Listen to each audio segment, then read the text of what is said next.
ఎక్కడైనా మీరు డైరెక్ట్గా కొట్లాడి రానే నేను అడుగుతున్నా. ప్రతిసారి మీరు పరదెనక కూర్చొని పరదే మే రహనే దో పరదా నా ఉఠాओ పరదా జో ఉఠ్ గయా తో బీజేపీ సిబిఐ లానా చాయే అని చెప్పి మీరు మళ్ళీ అండర్లైన్ క్లాస్ పెట్టేసి ఏంద్రా ఏమైందిరా అంటే మేమందరం గడి విక్కోవాలా నెత్తి విక్కోవాలా. రేవంత్ రెడ్డి గారు ఏం చేస్తారంటే ఆరోపణ ఫస్ట్ హైప్ చేస్తాడు, తర్వాత పొలిటికల్గా టార్గెట్ చేస్తాడు, తర్వాత క్లోజర్ ఉండదు. ఈ హై వాల్యూమ్ అయిన తర్వాత చెవులన్నీ గూ అంటుంటాయి. అప్పుడు ఏమంటాడు ప్రజలే చెవిటోళ్ళు అంటాడు. పొత్తు ఎవరికి ఉంది? BJP BRS. ఎవరు మాట్లాడారు? కాంగ్రెస్. రేవంత్ అన్న మాట్లాడినట్టే సత్యహరిశ్చంద్ర మునిమన్మడు మాట్లాడినట్టే. మీరు ఎవరు అడుగుతున్నారు? కాళేశ్వరంలో పోయి ఎవరి మీద ఏమంటారు కేసు? బీఆర్ఎస్ వాడి మీద ఏమంటారు సిబిఐ అని చెప్పి. బీజేపీ బీఆర్ఎస్ పొత్తుంటే బీజేపీ కూడా కేస్తాడనా? మళ్ళీ మీరు కూడా సిండికేట్లు ఉన్నారా?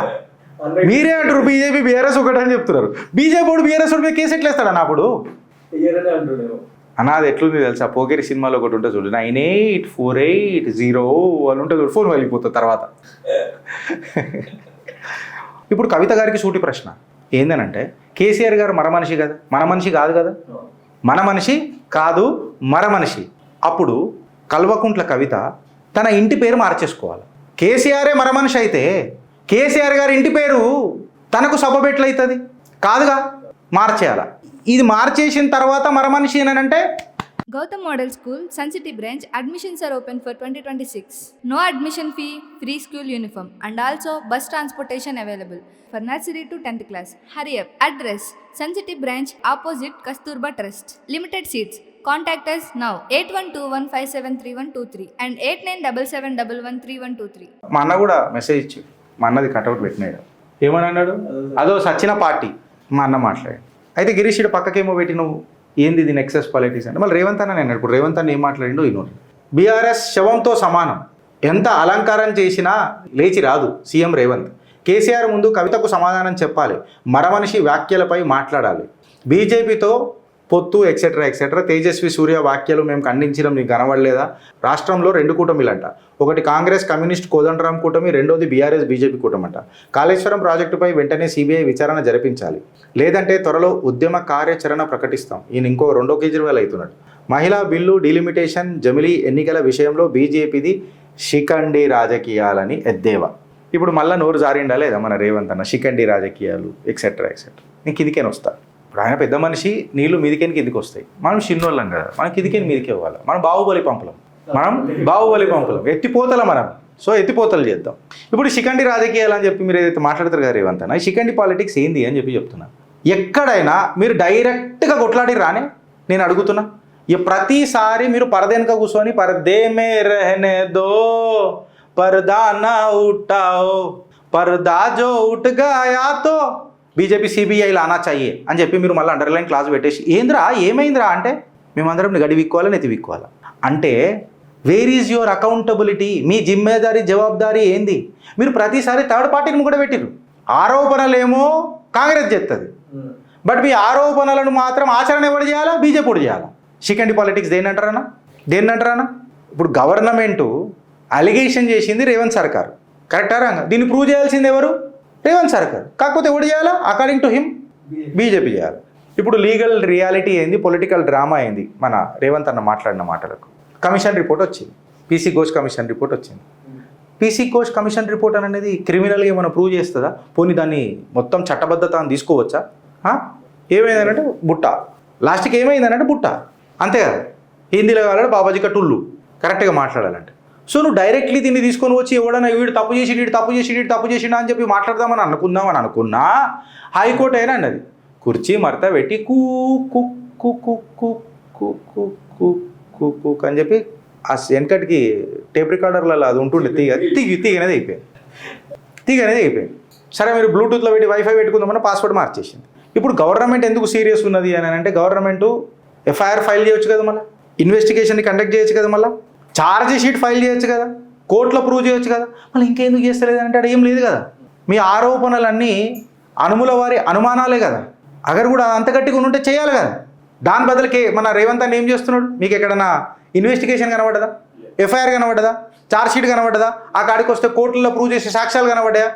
ఏం కనబడ్డాయి అని అంటే ప్రెస్ మీట్లు కనబడ్డాయి, లంబా స్పీచ్లు కనబడ్డాయి. బీజేపీలు సిబిఐ ఎందుకు చేస్తలేరు నేను కూడా అడుగుతున్నా.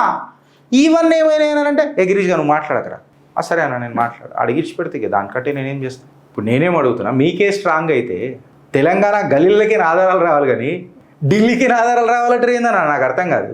ఎప్పుడన్నా నువ్వు విన్నావా? నువ్వు బ్యాంక్కి పోతే కేవైసీ అని అడుగుతున్నాడు, కేవైసీ కావాలి అని అంటాడు. ఇలా తెలంగాణ ప్రజలు అడుగుతారు కేవైఏ అని. అంటే దాని అర్థమైంది తెలుసా? Know your allegations. నీకు అర్థమైందా? పరిస్థితికి ఇట్లున్నది కాంగ్రెస్ది. ఇంకా హైలైట్ అయింది తెలుసా? కాంగ్రెస్ యొక్క ప్యాటర్న్ ఆఫ్ పాలిటిక్స్ తీసుకొని చూద్దాం. కాంగ్రెస్ యొక్క ప్యాటర్న్ ఆఫ్ పాలిటిక్స్ ఒకటి కాదు, మీకు 3 ఎగ్జాంపుల్ 4 ఎగ్జాంపుల్ ఇన్నే ఇస్తా. ఫార్ములా ఈ రేస్లో ఏమా ఫైనల్ లీగల్ అవుట్కమ్ వచ్చిందా? ఫోన్ ట్యాపింగ్ ప్రాసిక్యూషన్ అయిందా? కాళేశ్వరం ఎవడన్నా లోపలేసి పెట్టిరా? ఈ 3 ఈయనే సంకనాకిపోయాయి. మన రేవంత్ రెడ్డి గారు ఏం చేస్తారంటే ఆరోపణ ఫస్ట్ హైప్ చేస్తాడు, తర్వాత పొలిటికల్గా టార్గెట్ చేస్తాడు, తర్వాత క్లోజర్ ఉండదు. ఈ హై వాల్యూమ్ విన్న తర్వాత చెవులన్నీ గూ అంటుంటాయి. అప్పుడు ఏమంటాడు? ప్రజలే చెవిటోళ్ళు అంటాడు. నేను ఎంత చెప్పినా మీకు వినబడతలేదని అంటాడు. ఇది రియాలిటీ బ్రదర్, మీరు అర్థం చేసుకోవాలి. అయితే ఇప్పుడు క్వశ్చన్ ఏంటంటే రియల్ షికండి ఎవరు? డాట్స్ కనెక్ట్ చేసి వద్దాం. ఏమవుతుంది తెలంగాణలో? ఆరోపణలు ఎవరు చేసిరు? కాంగ్రెస్. లీగల్ ప్రొసీజర్ ఎవరు చేయాలా? కాంగ్రెస్. చేస్తుందా? చేస్తలే. ఎవరిని అడుగుతుంది? సెంట్రల్ ఏజెన్సీలను అడుగుతుంది. కాంగ్రెస్ చేస్తుంది పరిపాలన డిపెండెన్సీ ఎవడి మీద? బీజేపీ మీద. మళ్ళీ బీజేపీ ఇప్పుడు నేనేం అడుగుతున్నా, ఒకటే క్వశ్చన్ అడుగుతున్నారు ఏమంటున్నా, ఎవరు పోతానన్నాడు? BJP BRS పోతానన్నాడు. పప్పుల కాలేసిరు. మేము చిత్రగుప్తులం కదా, పరమార్థం అంతరార్థం 2 తీస్తాం. పొత్తు ఎవరికి ఉంది? BJP BRS. ఎవరు మాట్లాడారు? కాంగ్రెస్. రేవంత్ అన్న మాట్లాడినట్టే సత్యహరిశ్చంద్ర మునిమన్మడు మాట్లాడినట్టే. మీరు ఎవరు అడుగుతున్నారు? కాళేశ్వరంలో పోయి ఎవరి మీద ఏమంటారు కేసు? బీఆర్ఎస్ వాడి మీద ఏమంటారు? సిబిఐ అని చెప్పి. బీజేపీ బీఆర్ఎస్ పొత్తుంటే బీజేపీ ఎందుకు వేస్తాడన్నా? మళ్ళీ మీరు కూడా సిండికేట్లు ఉన్నారా? మీరే అంటారు బీజేపీ బీఆర్ఎస్ ఒకటి అని చెప్తున్నారు. బీజేపీ వాడు బీఆర్ఎస్ వాడి మీద కేసు ఎట్లా వేస్తాడన్నా? అప్పుడు అన్న అది ఎట్లుంది తెలుసా? పోగేరి సినిమాలో ఒకటి ఉంటుంది చూడు, 98 48 0 అని ఉంటుంది చూడు, ఫోన్ వెళ్ళిపోతుంది తర్వాత. ఇది ఫ్యాక్ట్ అన్న, ఇది ఫ్యాక్ట్ అన్న. ఇప్పుడు ఇంకొకటి కూటమిల గురించి మాట్లాడాడు ఎవరు? రేవంత్ రెడ్డి గారు. కూటమిల గురించి మాట్లాడినప్పుడు బీఆర్ఎస్తో బీజేపీ మరిచి ఇది మనం మాట్లాడేసినాం. సో ఇప్పుడు ఏ కూటమి ఎక్కడ ఉందన్నది పక్కకు పెడదాం. ఈ కూటమిలో నేను రేవంత్ అన్న ఒకటేమో బ్రైట్ చారిస్మాటిక్ ఫేస్ పెట్టిన, ఇంకొకరేమో నా కూటమి పెట్టిన. కంప్లీట్ కలిస్తేనే రేవంత్ రెడ్డి గారు. ఆయన ఏమని అన్నాడు? కోదండరాం కమ్యూనిస్టులు ఉన్నారన్నాడు. పాపం అసదుద్దీన్ ఓవైసీని డంప్ చేసిండు. జూబ్లీస్లో గెలిపించిందే అసదుద్దీన్ ఓవైసీ. చుట్టి సచ్చిలేసి వరద పెట్టేసిండు. అది ఎలా గంభీరమైన ఆరోపణ ఏందని అంటే కవిత గారు కూడా మీ కూటమి అని చెప్పి రాజకీయ విశ్లేషకారులు మాట్లాడుకుంటారు. ఇప్పుడు మీరు బీజేపీ బీఆర్ఎస్ ఒకటి అంటే మీరు ఆధారాలు ఏం చూపెట్టలేదు. సో రాజకీయ విశ్లేషకారులు కూడా కవిత గారు కూడా రేవంత్ రెడ్డి టీమే అని చెప్పి చెప్తారు. అయితే ఇప్పుడు ఇంకో క్వశ్చన్ వచ్చింది. ఇప్పుడు నేనైతే బీజేపీని మీరు సిబిఐ డిమాండ్ అడగలేరు, ఎందుకనంటే వాళ్ళిద్దరు పోతానన్నప్పుడు బీజేపీ ఖచ్చితంగా యాక్షన్ తీసుకోదు. ఇప్పుడు కవిత గారు కేసీఆర్ని మరమనిషి అన్నారు అని అంటే ఖచ్చితంగా సీరియస్గా తీసుకోవాలి. కరెక్టా రాంగా? ఇప్పుడు కవిత గారికి సూటి ప్రశ్న ఏందనంటే కేసీఆర్ గారు మరమనిషి కదా, మన మనిషి కాదు కదా, మన మనిషి కాదు మరమనిషి. అప్పుడు కల్వకుంట్ల కవిత తన ఇంటి పేరు మార్చేసుకోవాలి. కేసీఆరే మరమనిషి అయితే కేసీఆర్ గారి ఇంటి పేరు తనకు సబ్బబెట్లవుతుంది కాదుగా, మార్చేయాల. ఇది మార్చేసిన తర్వాత మరమనిషి అనంటే ఎందుకు అనంటే పార్టీలో ఉండి పదవులు అనుభవించిన తర్వాత ఈ కొత్త టోను, కొత్త పొజిషనింగు, ఈ పొలిటికల్ సిగ్నల్లు, ఆనాడు సైలెన్స్ ఉండే పవర్లు ఉన్నప్పుడు ఇవాళ క్రైసిస్లోకి వచ్చిన తర్వాత గలమెత్తడం అని అనేది తెలంగాణ రాజకీయాలలో ఒక వేరే దారి తీస్తుంది. ఎందుకు అనంటే తెలంగాణ ప్రజలు ఒక నాడి పట్టుకుంటారు. తెలంగాణ ఒక సెంటిమెంట్ ప్రాంతం. ఆయింట్మెంట్లకు ఈ సెంటిమెంట్ కథం కాదు. అందులో తెలంగాణ ఉద్యమంలో కీలక పాత్ర కల్వకుంట్ల చంద్రశేఖరరావుది. సో నేను ఇప్పుడే చెప్పిన కేసీఆర్ అనే మాట తెలంగాణలకి తీసేయచ్చు, కేసీఆర్ చేసిన ఉద్యమం తీయలేరు. కవిత గారు ఇది ఆలోచించుకోవాలి. అండ్ పర్స్పెక్టివ్లో కవిత గారు మొన్న మాట్లాడుకుంటే ఏమన్నారంటే నేను ఒక అమ్మని, బిడ్డల యొక్క బాధ అర్థం చేసుకుంటా అని చెప్పి సారాంశం చెప్పారు. ఎవరు? కల్వకుంట్ల కవిత గారు. సో కవిత గారికి సూటి ప్రశ్న ఏంటంటే మీరు అమ్మలాగా నేను నా బిడ్డలను చూసుకుంటానన్నప్పుడు మీరు కూడా ఒకరికి బిడ్డనే. మళ్ళీ ఆ తండ్రికి లేని గౌరవము తెలంగాణ బిడ్డలకు ఆత్మగౌరవం ఎట్లొస్తుంది అని అనేది ఒక క్వశ్చన్ కాదా? తండ్రికే గౌరవం లేదు బిడ్డతో నుంచి. సో ఈ బిడ్డ తెలంగాణ ఆత్మగౌరవం ఎట్లయితుంది అని అనేది ఒక క్వశ్చన్ అవుతుంది. No comments. భారత్ మాతాకి జై.